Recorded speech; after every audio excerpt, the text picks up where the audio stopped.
Okay, time for some reading of my refrigeration and air conditioning book. We're gonna go electrical first. Oh, this is really hard to do.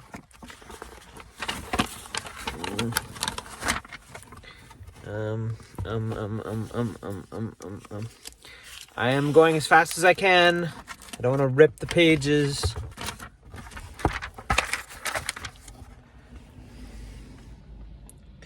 Okay. So chapter 11, basic electronics, semiconductor basics, control circuits and electronic devices, circuit boards and microprocessors, switches, relays, solenoids, thermocouples. Then we got chapter 12, electric motors, the elementary electric motor, AC induction motors, electronically commutated motors, standard motor data, motor applications in HVAC-R systems. Chapter 13, electrical control systems, circuit diagrams, control system fundamentals, motor controls, motor protection devices. Chapter 14, servicing electric motors and controls, electrical test equipment, troubleshooting electric motors, servicing hermetic compressor motors, servicing fan motors, servicing external motors, servicing motor control systems. So I think we're going to start with chapter 11, basic electronics, 234. Oh, let's flip right to it.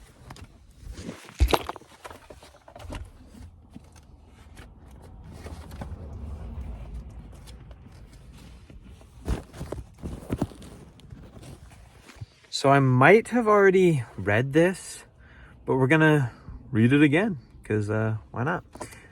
Basic electronics, learning objectives. Information in this chapter will enable you to discuss how electrons and holes move through a semiconductor based on the principle of hole flow. Explain how forward biased and reverse biased diodes affect the flow of current in a circuit. Define a control circuit and distinguish between electronic and electrical devices used in a control circuit. Summarize the operation of various electronic semiconductor devices and how they are used in HVAC-R systems.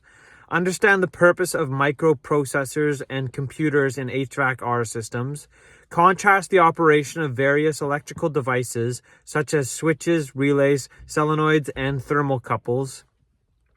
Technical terms: anode, cathode, control circuit, diode, doping, forward bias, hole flow, inverter, microprocessor, negative temperature coefficient, NTC, thermistor, normally closed, NC, normally open, NO, N-type material, ohmmeter, photoelectric device, positive temperature coefficient, or PTC, thermistor, positive temperature coefficient thermistor. Printed circuit board, PCB, P-type material, rectifier, relay, reverse bias, Seebeck effect, sensor, silicone controlled rectifier, SCR, solenoid, solid state device, switch, thermistor, thermocouple, transducer, transistor, triac. Review of key concepts. Reviewing these concepts from earlier chapters will help you understand new concepts presented in this chapter. Unlike polarities attract or move toward each other, like polarities repel or move away from each other. Semiconductor devices often serve as switching devices because their conductivity can be controlled by an electrical signal, light intensity, pressure, temperature, and other devices. A thermistor regulates the flow of electric current by changing its resistance based on heat.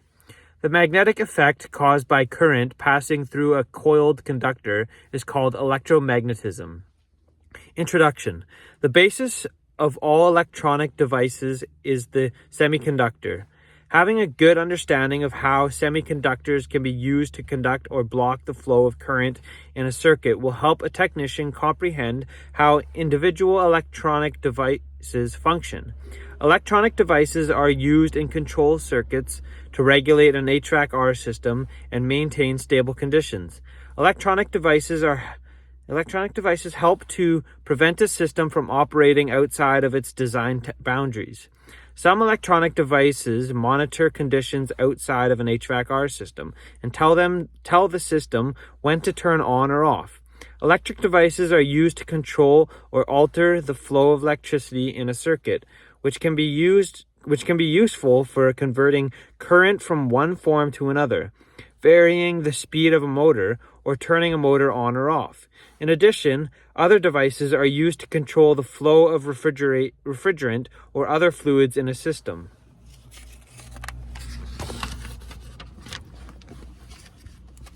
Oh my gosh. Come on. Okay. That's one page. Now, semiconductor basics. Semiconductors are substances such as silicon and germanium that can be made to conduct electricity under certain conditions. This is done by adding impurities to pure silicon or germanium, which causes an excess or shortage of electrons in the semiconductor material. Each time an electron moves from one atom to another, it leaves a hole behind that is filled by an electron from an adjacent atom. Semiconductors conduct electricity based on the principle of hole flow, P-type and N-type materials. When impurities are added to a pure semiconductor, such as silicon, it is called doping. Elements such as boron, aluminum, phosphorus, and antimony are just a few of the impurities that can be added to a pure semiconductor to change its conduction traits. Doping produces two different types of semiconductor materials, depending on whether the impurity causes an excess or a shortage of electrons in the material. N-type material has a surplus of electrons. The N is for negative, meaning that it has gained electrons which have a negative charge. P-type material has holes or positively charged ion or spaces that are ready to receive electrons. The P is for positive because the lack of electrons means that P-type material has fewer negative charges. Because opposite charges attract each other, surplus electrons in N-type material are strongly attracted to positively charged holes in P-type material.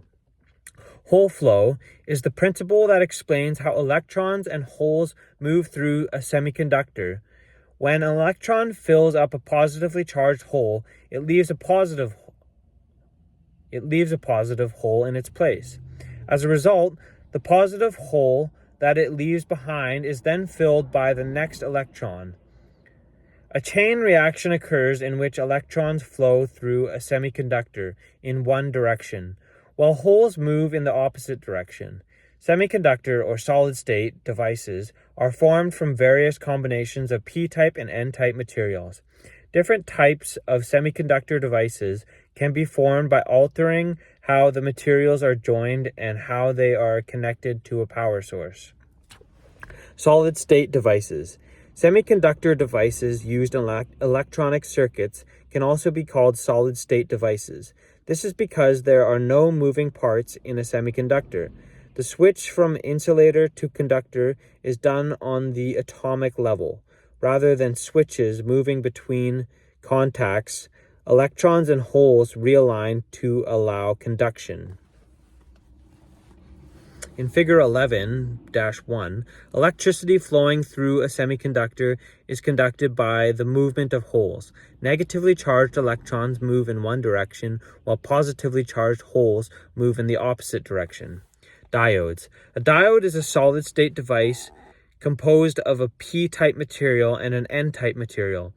At the junction of the two types of materials, called the P-N junction, a natural insulator is formed.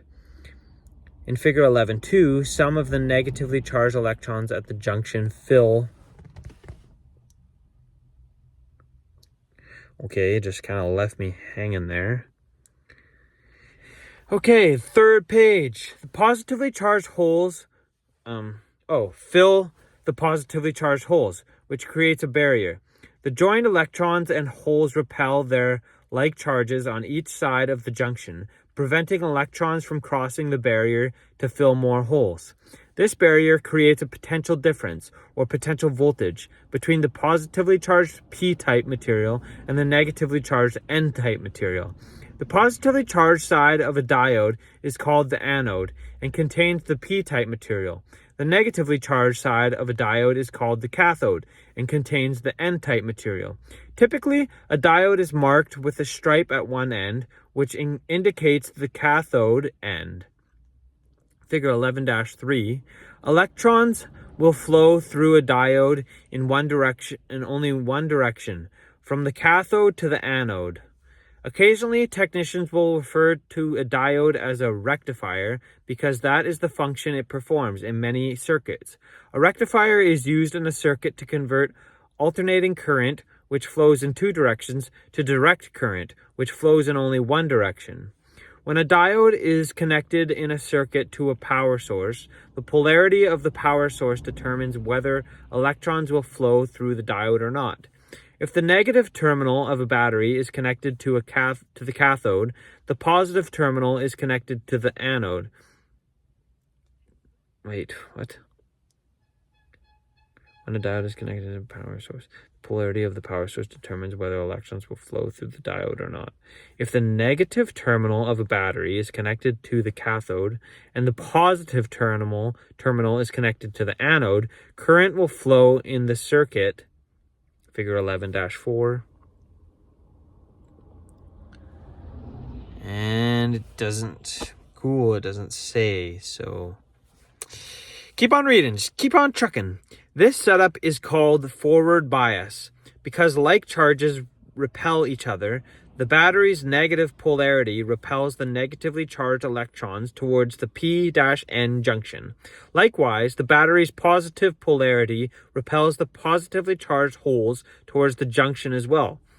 If the power source provides enough voltage to overcome the junction's potential difference, then the electrons and holes join at the barrier, allowing current to flow through the circuit.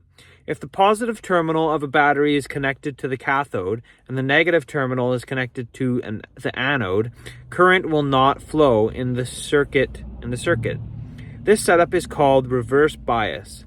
Because opposite charges attract, electrons in the cathode move away from the junction toward the battery's positive polarity, and the positively charged holes do likewise on the anode side. As a result, current cannot flow through the circuit.